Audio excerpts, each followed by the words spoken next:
Hello students, in the last class we was discussing about the galvanic cell. galvanic cell के बारे में हमने वहाँ पर बात की और galvanic cell के अंदर इलेक्ट्रोड विभव क्या होता, इलेक्ट्रोड पोटेंशियल क्या होता है, सेल पोटेंशियल क्या होता है, सेल ईएमएफ क्या होता है, इनके बारे में हमने डिस्कशन किया। ठीक है, अब यहाँ पर हम बात करें अगर आगे की, तो यहाँ पर जो सेल पोटेंशियल हम यहाँ मान करके चल रहे हैं, जो हमने गैल्वेनिक सेल लिया था, गैल्वेनिक सेल जो हमने बनाया है, उस गैल्वेनिक सेल का सेल पोटेंशियल हम जो यहाँ पर मान के चले, इफ द सेल पोटेंशियल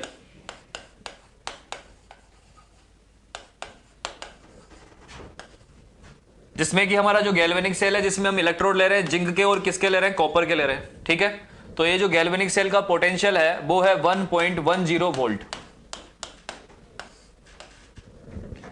ये हमारा पोटेंशियल है। कैसे आया है इसकी बात बाद में करेंगे, पहले हम यहां पर एक छोटा सा टॉपिक है, छोटा सा कॉन्सेप्ट है, उसको डिस्कस करने वाले हैं, तो उसकी बात करते हैं। तो ये सेल पोटेंशियल है, इसका जो है 1.10 वोल्ट। ठीक है, अब यहां पर हम कुछ कंडीशंस की बात करें। कंडीशंस का मतलब है कि हम बाहर से एक्सटर्नल कंडीशंस में कुछ पोटेंशियल अप्लाई करें। If we are applying the external potential, बाहर से हम कुछ वोल्टेज इस पर अप्लाई कर रहे हैं। ठीक है, तो वो वोल्टेज इस पर किस तरह से, इस गैल्वेनिक सेल पर किस तरह से अपना इफेक्ट डालेगा। ठीक है, तो फर्स्ट कंडीशन हम यहां पर लेते हैं, इफ ई एक्सटर्नल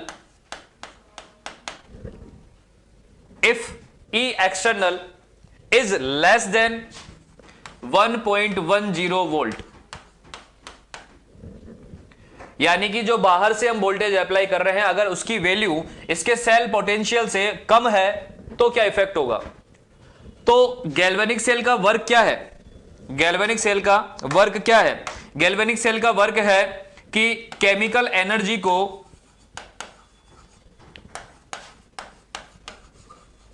किस में अप्लाई करना, इलेक्ट्रिकल एनर्जी में।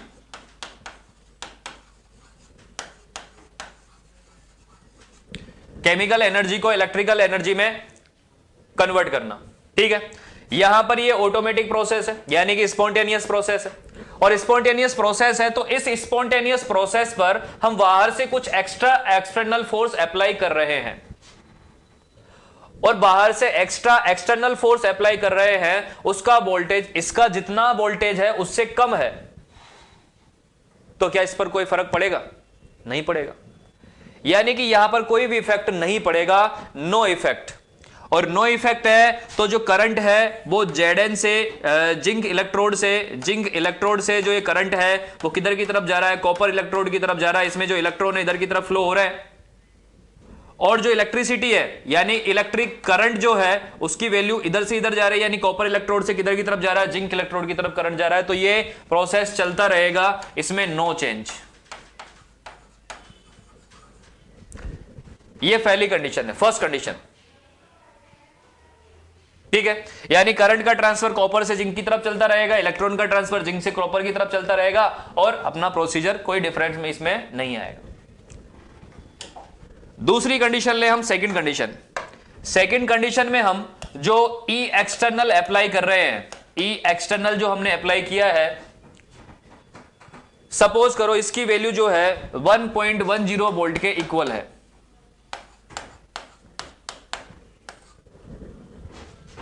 तो फिर क्या होगा, तो भी फिर हमारा जो प्रोसीजर ये चल रहा है, केमिकल एनर्जी से प्रोसीजर किधर की तरफ जा रहा है, केमिकल से इलेक्ट्रिकल एनर्जी पर, वो चलता रहेगा, इसमें भी कोई चेंज नहीं आएगा। सॉरी, अगर हम यहां पर सेकंड कंडीशन ये रखें, ई एक्सटर्नल की वैल्यू हमारी इसके वोल्टेज के बराबर हो 1.10 वोल्ट के, तो जितना वोल्टेज इसमें क्रिएट हो रहा है उतना ही वोल्टेज हम इसको देंगे, तो इसका जो काम चल रहा है वो रुक जाएगा, यानी कि जो काम चल रहा है, जो वर्क चल रहा है वो क्या हो जाता है, स्टॉप हो जाता है, यानी कि सेल रुक जाता है, सेल विल बी स्टॉप। और अगर तीसरी यानी थर्ड कंडीशन की बात करें, थर्ड कंडीशन हम यहां पर लेते हैं, ई एक्सटर्नल की वैल्यू जो है वो सपोज करो ग्रेटर देन 1.10 वोल्ट, यानी इसका जो सेल पोटेंशियल है उससे ज्यादा है, तो फिर क्या होगा, तो फिर वही होगा जो ये चाहेगा, यानी कि केमिकल एनर्जी का कन्वर्जन जो हो रहा था वो हो रहा था इलेक्ट्रिकल एनर्जी में नॉर्मली, लेकिन इस पर जो हमने एक्सटर्नल फोर्स अप्लाई किया उसका वोल्टेज जो ये चल रहा है उससे ज्यादा है, तो अब इफेक्ट किसका पड़ेगा? जो हम ज्यादा लगा रहे हैं, और हम जो वोल्टेज लगा रहे हैं उससे इलेक्ट्रिकल एनर्जी का जो कन्वर्जन है वो किस में होना चालू हो जाएगा? केमिकल एनर्जी में कन्वर्जन चालू हो जाएगा। यानी कि यहां पर ये जो सेल है वो अपोजिट हो जाएगा, यानी इलेक्ट्रॉन का जो फ्लो था, इलेक्ट्रॉन का फ्लो जो था, जो जिंक से कॉपर की तरफ इलेक्ट्रॉन जा रहे थे वो इलेक्ट्रॉन अब उल्टे आना चालू हो जाएंगे। जिस करंट का जो फ्लो था वो करंट का फ्लो कॉपर से जिंक की तरफ करंट फ्लो हो रहा था, इलेक्ट्रिक करंट जो फ्लो हो रहा था, अब वो करंट का फ्लो जो है जिंक से कॉपर की तरफ होना चालू हो जाएगा। यानी कि अपोजिट कंडीशंस क्रिएट हो जाएगी। अब इसको समझने के लिए अगर एक बार हम बात करें तो यहां पर जैसे कि सपोज हमारे घर में इन्वर्टर है, ठीक है, इन्वर्टर के अंदर जो केमिकल एनर्जी है वो जब उसको रिचार्ज होता है, वो जब चार्ज होता है तो केमिकल एनर्जी का कन्वर्जन, चार्ज होने के बाद में जब लाइट जाती है तो केमिकल एनर्जी का कन्वर्जन इलेक्ट्रिसिटी में होता है, इलेक्ट्रिकल एनर्जी में होता है। और इलेक्ट्रिकल एनर्जी में होता है तो कंडीशन कौन सी चलती है? ये वाली, ठीक है। केमिकल एनर्जी इलेक्ट्रिकल एनर्जी में कन्वर्ट होती रहती है और उसका पोटेंशियल चलता रहता है। अगर बाहर से उसके ऊपर कुछ फोर्स पड़ रहा है, ये एक्सटर्नल पड़ रहा है और उसकी वैल्यू उससे कम है, जब लाइट गई हुई है, जब लाइट नहीं आ रही है तो उस टाइम वो अपना काम करता रहता है, नो चेंज। लेकिन अगर मान लो सेकंड कंडीशन हो, हल्की सी डिम लाइट आए तो मामला उसका चार्जिंग रुक जाएगा। डिम लाइट में इन्वर्टर चार्ज नहीं होगा। क्यों नहीं होगा? क्योंकि उसको उतना ही पोटेंशियल मिल रहा है जितना उसका खुद का है, तो वो चार्ज क्यों होगा? लेकिन अगर तीसरी कंडीशन हो कि लाइट आ जाए और फुल वोल्टेज से लाइट आए तो फिर यहां पर प्रोग्राम क्या होगा? उल्टा हो जाएगा। यानी उसके अंदर जो लाइट आई है, जो लाइट का वोल्टेज है, उस वोल्टेज से उसका चार्जिंग चालू हो जाएगा और वापस वो अपनी जो बैटरी है वो चार्ज होने चालू कर देगा, ठीक है। तो ये तीनों कंडीशन है जो आपको ध्यान में रखनी है। अगर इसको आपको फिर भी समझ में नहीं आए तो एक एग्जांपल और है कि सपोज करो हमारे सामने कोई ऐसा ऑब्जेक्ट है जिस पर हम फोर्स लगा रहे हैं और वो भी हम पर फोर्स लगा रहा है, ठीक है। अगर मान लो हमारा फोर्स ज्यादा है और उसका फोर्स कम है, यानी कि कंडीशन नंबर 1, हमारा फोर्स ज्यादा है और उसका फोर्स कम है, तो हम हमारी डायरेक्शन में, जिस डायरेक्शन में हम जा रहे हैं उस डायरेक्शन में उसको लेकर के चले जाएंगे। लेकिन सपोज करो हमारा फोर्स और उसका फोर्स बराबर है तो दोनों ही जगह पर उसी जगह पर रुक जाएंगे, ठीक है। तीसरी कंडीशन ये है कि सपोज वो जो फोर्स लगा रहा है अगर वो ज्यादा है तो फिर वो हमको उसकी डायरेक्शन में लेके जाएगा। बात समझ में आ गई? तो इस तरह से यहां पर हमारे सामने 3 कंडीशंस होती है, ठीक है। These are 3 conditions related to the voltage. इसके बाद में हम नेक्स्ट बात करेंगे SHE से पहले सेल रिप्रेजेंटेशन,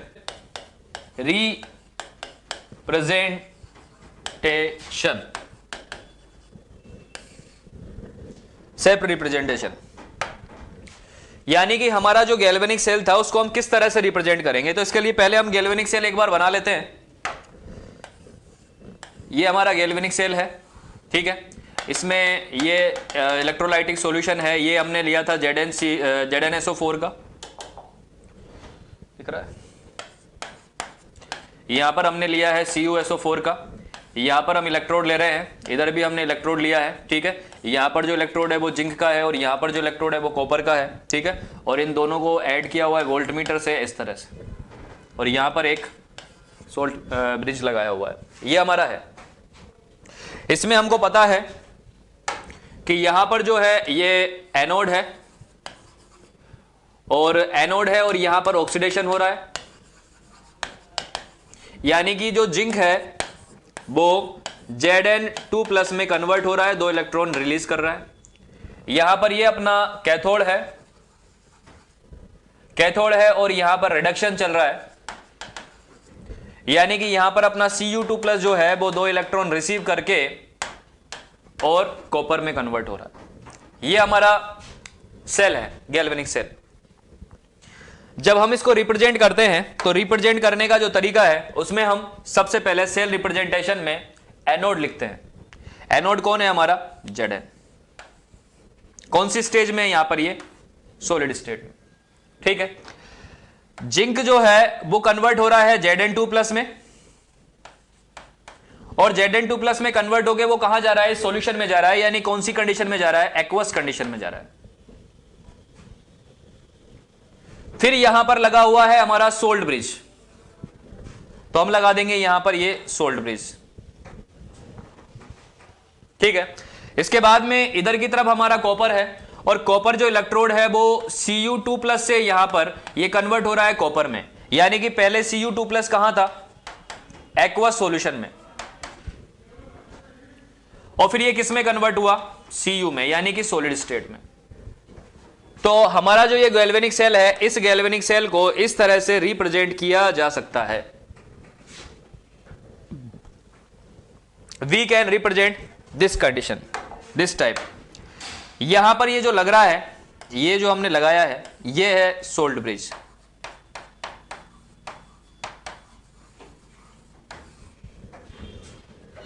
ये क्या है, सोल्ट ब्रिज। अगर इस सेल का ईएमएफ हमको कैलकुलेट करना हो, इस सेल का ईएमएफ हमको कैलकुलेट करना हो, या फिर इसको हम ई सेल भी बोल सकते हैं, ई सेल, सेल पोटेंशियल, इसकी वैल्यू क्या आती है, ई कैथोड माइनस ई एनोड। इसको हम ई रिडक्शन माइनस ई ऑक्सीडेशन भी बोल सकते हैं। साथ ही साथ यहां पर जो हमारा कैथोड है, ये कैथोड कौन सी साइड है, राइट साइड है, और ये लेफ्ट साइड है, तो इसको हम ई राइट माइनस ई लेफ्ट भी बोल सकते हैं। ये तीन कंडीशन है जिससे कि हम इनको ये जो कैलकुलेट कर सकते हैं, सेल पोटेंशियल या ईएमएफ को कैलकुलेट कर सकते हैं। तो ये होता है सेल रिप्रेजेंटेशन। इसके बाद में हमने सोल्ट ब्रिज के बारे में बात कर ही ली थी कि पोटेशियम सोल्ट से बने हुए होते हैं, जिलेटिन या अगर अगर सॉल्यूशन में मिक्स करके इनको बनाया जाता है, ये रिएक्शन को इनिशिएट करवाते हैं और साथ ही साथ इलेक्ट्रिकल न्यूट्रलिटी को मेंटेन रखते हैं। इसके बाद next and very important point की हम बात करेंगे यहां पर, जो है SHE। ये क्या है, SHE। SHE बोले तो स्टैंडर्ड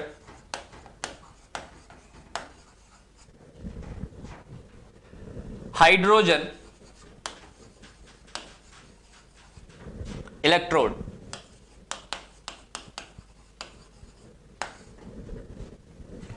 स्टैंडर्ड हाइड्रोजन, इसकी अगर हम बात करें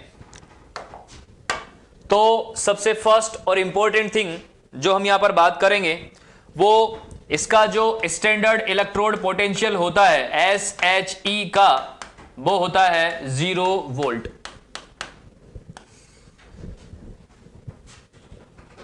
अगर इसकी स्ट्रक्चर की बात करें तो इसकी स्ट्रक्चर में सबसे पहली फर्स्ट बात करते हैं कि यहां पर एक कंटेनर होता है। इस कंटेनर में एक ग्लास ट्यूब को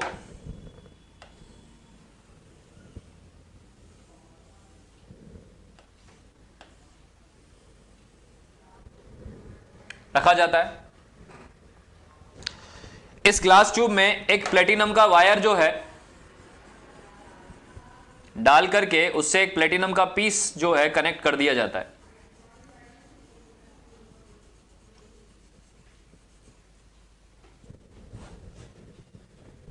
इसमें लिक्विड भर दिया जाता है, यानी सॉल्यूशन भरा जाता है, और ये जो सॉल्यूशन होता है वो एसिड का होता है। इसकी लेबलिंग करें अगर हम, तो ये एक ग्लास ट्यूब है, ग्लास ट्यूब। यहां से इसमें हाइड्रोजन गैस हम डालेंगे। यहां पर ये सॉल्यूशन है किसी एसिड का, और इसकी जो कंसंट्रेशन है वो है 1 मोलर। कंसंट्रेशन क्या है इसकी, 1 मोलर। सपोज यहां पर हम एसिड ले रहे हैं H2SO। ये क्या है, पीस ऑफ प्लेटिनम, प्लेटिनम का पीस है, और ये जो हम यहां पर लगा रखा है ये है प्लेटिनम वायर।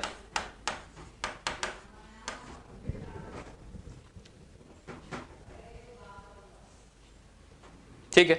एसिड से हमको क्या मिलेगा, एसिड से हमको H+ मिलेगा। ये हमारा जो है स्टैंडर्ड हाइड्रोजन इलेक्ट्रोड होता है। इस स्टैंडर्ड हाइड्रोजन इलेक्ट्रोड का हम यूटिलाइजेशन कैसे करते हैं, क्यों करते हैं, उसकी बात हम बाद में करेंगे। पहले हम इसकी स्ट्रक्चर की बात करते हैं। दोबारा से देखिए कि कंटेनर होता है, कंटेनर में एसिड भरा होता है। एसिड की मोलरिटी जो या कंसंट्रेशन जो होती है वो 1 मोलर होती है। इसमें ग्लास ट्यूब होती है, ग्लास ट्यूब में प्लेटिनम वायर लगा हुआ होता है जो कि लास्ट में प्लेटिनम का पीस इसमें कनेक्टेड होता है। यहां से इसमें हाइड्रोजन गैस को इंजेक्ट करवाया जाता है। ये इसकी स्ट्रक्चर है। साथ ही साथ में ये पूरा जो सेल है या सॉरी इलेक्ट्रोड है, ये स्टैंडर्ड कंडीशंस पर काम करता है। स्टैंडर्ड कंडीशन, स्टैंडर्ड कंडीशन बोले तो 298 केल्विन टेम्परेचर होना चाहिए, 1 atm प्रेशर होना चाहिए और 1 मोलर कंसंट्रेशन होनी चाहिए। इन कंडीशंस के ऊपर ही ये काम करता है, इसीलिए इसको हमने बोला है स्टैंडर्ड। इसीलिए इसको हमने क्या बोला है, स्टैंडर्ड। अगर इसका रिप्रेजेंटेशन देखा जाए, अगर इसका रिप्रेजेंटेशन देखा जाए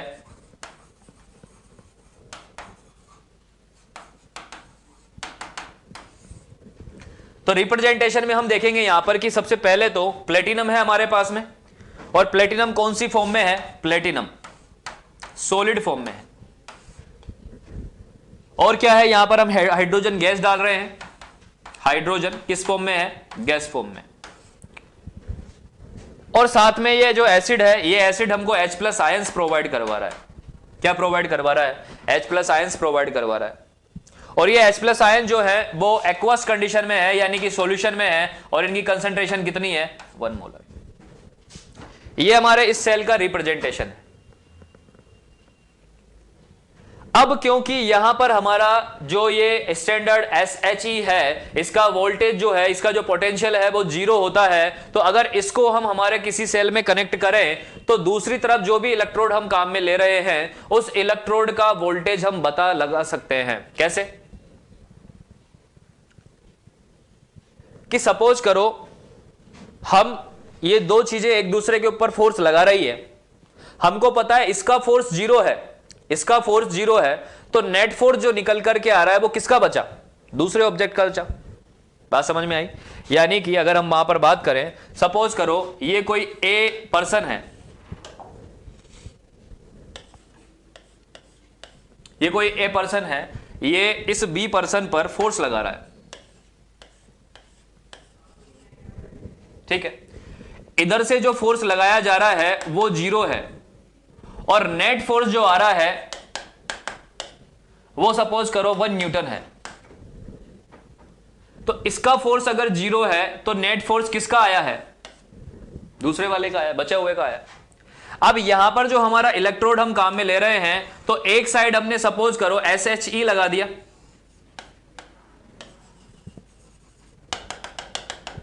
और दूसरी साइड हमने हमारा इलेक्ट्रोड लगा दिया। तो इसके बाद में जो हमारा वोल्टेज निकल करके आएगा, जो वोल्टेज निकल करके आएगा, ये हमने दूसरा लगाया, दूसरा कलर का ले लेते हैं ये लो, और ये हमारा SHE है, ठीक है। अब यहां पर जो वोल्टेज आएगा ओवरऑल, यहां पर हमने लगा दिया सोल्ट ब्रिज, वो वोल्टेज किसका होगा, यहां पर सपोज करो वोल्टेज निकल करके आया, इसका सेल वोल्टेज निकल करके आया, ई सेल वो आया -0.76 वोल्ट। और हम जानते हैं, अब इसका फॉर्मूला क्या होगा, हम जानते हैं E cell, E naught cell will be equal to E naught cathode minus E naught anode, ठीक है। एनोड पर क्या लगाया हुआ है, एनोड की जगह पर हमने SHE लगाया हुआ है, और कैथोड पर हमने क्या लिया है, सपोज करो हमने जो इलेक्ट्रोड लिया है वो मान लो जिंक लिया है, ये ZnSO4 का सॉल्यूशन है, वैलिडिटी क्या होगी इसकी, कंसंट्रेशन 1 मोलर, ठीक है। ये हमने जिंक का लिया, ठीक है। अब ओवरऑल यहां पर जो हमारा, अब हमको पता नहीं है जिंक का कितना है, जिंक का सेल पोटेंशियल कितना है हमको पता नहीं, जिंक का इलेक्ट्रोड पोटेंशियल कितना है वो हमको पता नहीं है। हमको ये पता है कि SHE का 0 है, तो हम यहां पर लिखेंगे इसका रिप्रेजेंटेशन अगर यहां पर दें तो हम यहां पर लिखेंगे E naught cell E will be equal to, इधर तो हमने लिया है E नोड, क्या लिया है, जिंक लिया है, Zn वाला इलेक्ट्रोड लिया है ना, तो इसको अपन ऐसे करते हैं, कैथोड की जगह पर जो Zn लिया है उसको Zn, थोड़ी देर के लिए मैं Zn बोल रहा हूं, ठीक है। वैसे इसका रिप्रेजेंटेशन जो होता है उसी तरह से करते हैं, Zn और Zn2+ में कन्वर्ट होता है, तो वैसे लिखते हैं अपन, सिर्फ थोड़ी देर के लिए इसको समझ रहे हैं, अभी प्रॉपरली पढ़ नहीं रहे हैं, ठीक है।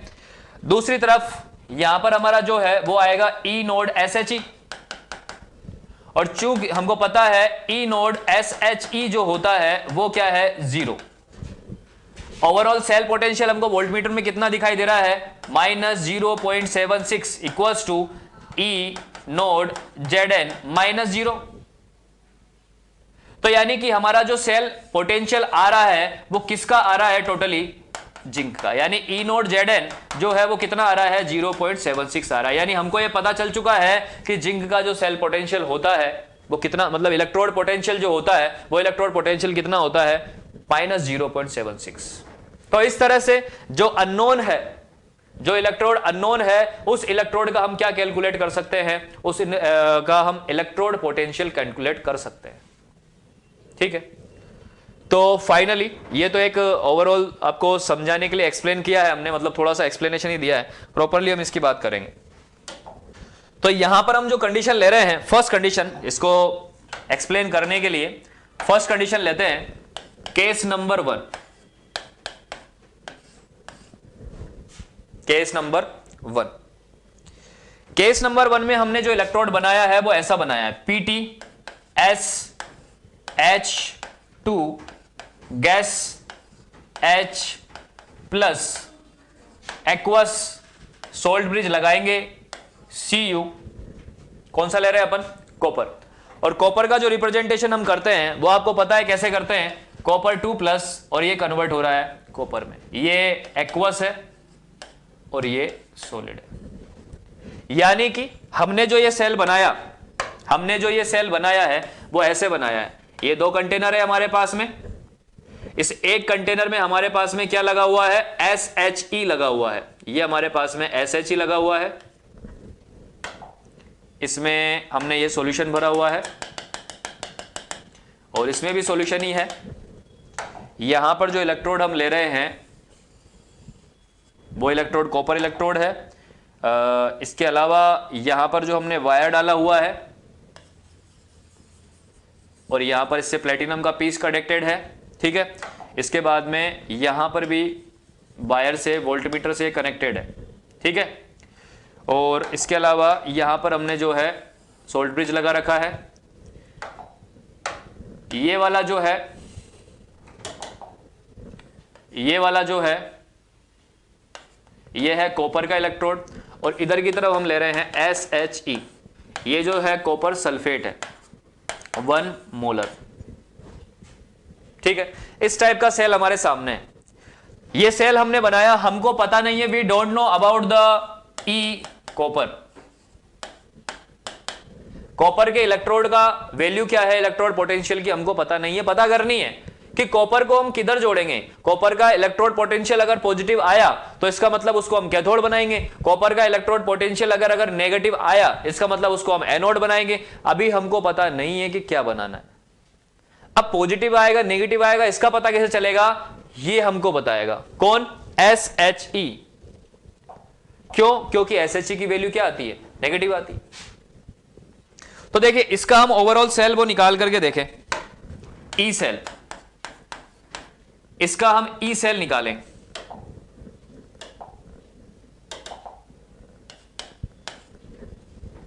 ठीक है, अगर इसका E सेल निकालते हैं, यहां पर इस वोल्टमीटर की वैल्यू कैलकुलेट करते हैं तो इसका फॉर्मूला क्या आता है हमारे पास में, इसका फॉर्मूला होता है E node cathode minus E node anode. यहां पर कैथोड की फॉर्म में हमने किसको लिया है, कॉपर को लिया है, और एनोड की फॉर्म में हमेशा हम किसको लेंगे, SHE को लेंगे। एनोड की फॉर्म में हम किसको लेंगे, SHE को लेंगे। ठीक है, यहां पर हम देखते हैं, हमको अच्छे तरह से पता है कि ई नोड एनोड जो है उसकी वैल्यू जो है वो 0 वोल्ट है। क्यों? क्योंकि वहां पर क्या लगा हुआ है, SHE लगा हुआ है। और इसमें देखेंगे तो पोटेंशियल हमारे पास जो निकल करके आ रहा है वो आ रहा है प्लस 0.34 वोल्ट। ई सेल जो हमारे पास में आया ही आया। या फिर हम यहां पर देखें, इसको थोड़ा दूसरी तरह से देखते हैं। यहां पर जब हम ई सेल की बात करें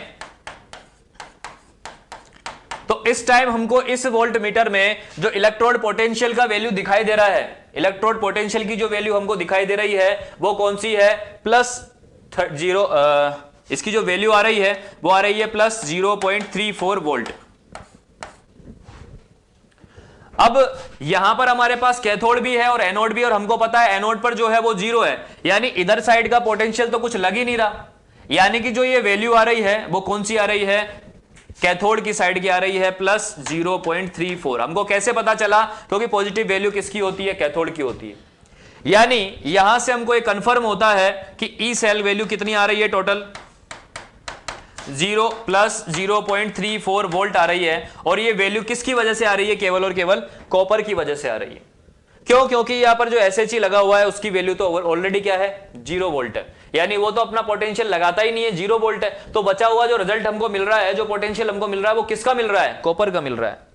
तो इस तरह से हमको ये पता चलेगा कि इसका जो पोटेंशियल होता है वो पॉजिटिव में आता है, और पॉजिटिव में आता है तो इससे ये हमारे पास में कंफर्म होता है, इस पॉजिटिव में आता है तो इससे हमारे पास ये कंफर्म होता है कि यहां पर क्या हो रहा है, रिडक्शन हो रहा है। और रिडक्शन होता है तो इसको हमेशा हम क्या बनाएंगे, कैथोड बनाएंगे। क्या बनाएंगे, कैथोड बनाएंगे। इसके बाद हम बात करते हैं केस नंबर 2 की।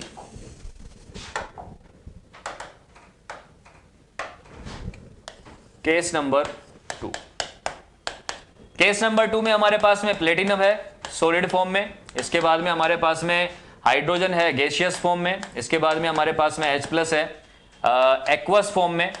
और अब हम यहां पर जो ले रहे हैं, अब हम जो यहां पर ले रहे हैं वो ले रहे हैं जिंक इलेक्ट्रोड। लेकिन जब इसका हम जब रिप्रेजेंट, वैसे तो होता क्या है, Zn जो है वो Zn2+ में जा रहा है, लेकिन क्योंकि इसको कैथोड की तरह हम काम में ले रहे हैं तो कैथोड पर रिडक्शन होता है, तो इसको रिडक्शन की फॉर्म में ही हम लिखेंगे यहां पर। अभी हमको पता नहीं है कि कौन सी फॉर्म में हमको लेना है इसको, तो हम इसी चीज को कैलकुलेट करने के लिए इसको हम किस पर ले रहे हैं, कैथोड पर ले रहे हैं। हमको पता नहीं है जिंक को कहां लेना है, लेकिन हमको यह पता है कि SHE को एनोड पर लेना है, तो ऑब्वियसली हमको जिंक का पता करने के लिए कहां लेना पड़ेगा, उसको कैथोड पर लेना पड़ेगा। ले लिया हमने कैथोड पर, सेल बन गया अपना। ठीक है, एक तरफ हम क्या लगा देंगे, इसका सेल को थोड़ा सा रफली बनाऊंगा मैं। इधर हमने ये लगा दिया अपना, ये हमने हमारा सेल लिया, यहां पर हमने लगा दिया अपना SHE। ठीक है, ये SHE है। इधर की तरफ हमने लगा दिया इलेक्ट्रोड, ये इलेक्ट्रोड किसका है, Zn का है। इसको जोड़ दिया वायर से, वोल्टमीटर कनेक्ट कर दिया, यहां पर हमने लगा दिया सोल्ट ब्रिज और सॉल्यूशन भर दिया। तो इधर तो हमने लगाया SHE और इधर हमने लगाया जिंक इलेक्ट्रोड। ठीक है, जैसे ही इसका वोल्टेज देखा, जैसे ही इसका वोल्टेज देखा तो इसका वोल्टेज जो निकल करके आया वो निकल करके आया -0.76 वोल्ट। ठीक है, कैसे, देखो यहां पर हमको पता है फॉर्मूला वही रहेगा, E naught cell will be equal to E naught cathode minus E naught anode. ठीक है, यहां पर ई कैथोड क्या है, ई कैथोड पर जिंक लगा हुआ है। ठीक है, ई कैथोड पर जिंक लगा हुआ है, तो इसको मैं लिख देता हूं Zn2+ से Zn में जा रहा है। और E- में इधर की तरफ एनोड पर क्या लगा हुआ है, SHE।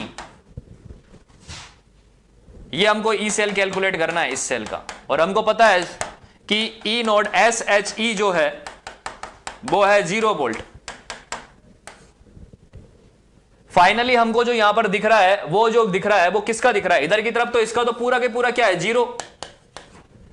फिर भी रिजल्ट हमारे पास में ये आ रहा है। तो यहां पर ई सेल निकालने के लिए जो ये वैल्यू पुट करेंगे, हम लिखेंगे -0.76 वोल्ट। ठीक है, अब ये जो वैल्यू हम पुट कर रहे हैं यहां पर जो हमारे पास में ई सेल आ रहा है वो कितना आ रहा है, इस पूरे सेल का जो हमको दिखाई दे रहा है पोटेंशियल वो कितना दिखाई दे रहा है, -0.76 volt equals to E Zn 2 plus Zn, या फिर मैं इसको डायरेक्ट बोल देता हूं कैथोड -0, यानी ये जो निकल करके आई वैल्यू वो किसकी निकल करके आई, ई कैथोड की निकल करके आई है। यानी जो कैथोड पर लिखा हुआ है उसकी वैल्यू, जो रखा हुआ है उसकी वैल्यू हमारे पास में आई है। यानी कि यहां पर जिंक इलेक्ट्रोड की वैल्यू क्या आती है, नेगेटिव, और ये जो नेगेटिव वैल्यू आती है, ये नेगेटिव वैल्यू ये शो करती है कि इसका यहां पर क्या हो रहा है, ऑक्सीडेशन हो रहा है, ऑक्सीडेशन। और ऑक्सीडेशन होगा तो हम जानते हैं कि इसको हमेशा क्या बनाएंगे, एनोड बनाते हैं। हमको क्या पता चलता है इससे कि इसको हमेशा क्या बनाएंगे, हम एनोड बनाएंगे। और इस तरह से कंफर्म होता है कि कॉपर को तो हम कैथोड बनाएंगे हमेशा, जब भी काम में लेंगे, जब मतलब उसका उससे कंडीशन में जिंक के साथ में लेंगे तो उसको क्या बनाएंगे, कैथोड बनाएंगे। और जब जिंक और कॉपर का गैल्वेनिक सेल बनाएंगे तो जिंक का क्या इलेक्ट्रोड कौन सा बनाएंगे, एनोड वाला बनाएंगे। ठीक है, अब ओवरऑल हम चले, हमारे जो प्रॉपर सेल है, जो हमारा गैल्वेनिक सेल था, गैल्वेनिक सेल जो हमारा था वो कौन सा था, Zn, ये वाला था कि Zn सॉलिड जो है वो Zn2 प्लस में कन्वर्ट हो रहा है एक्वस कंडीशन में, यहां पर सोल्ट ब्रिज लगा हुआ है, और कॉपर जो 2 प्लस एक्वस कंडीशन में है वो कन्वर्ट हो रहा है कॉपर में सॉलिड स्टेज में। ये हमारा सेल है।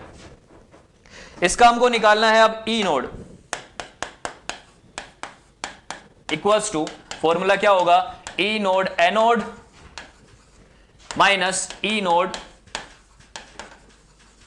सॉरी,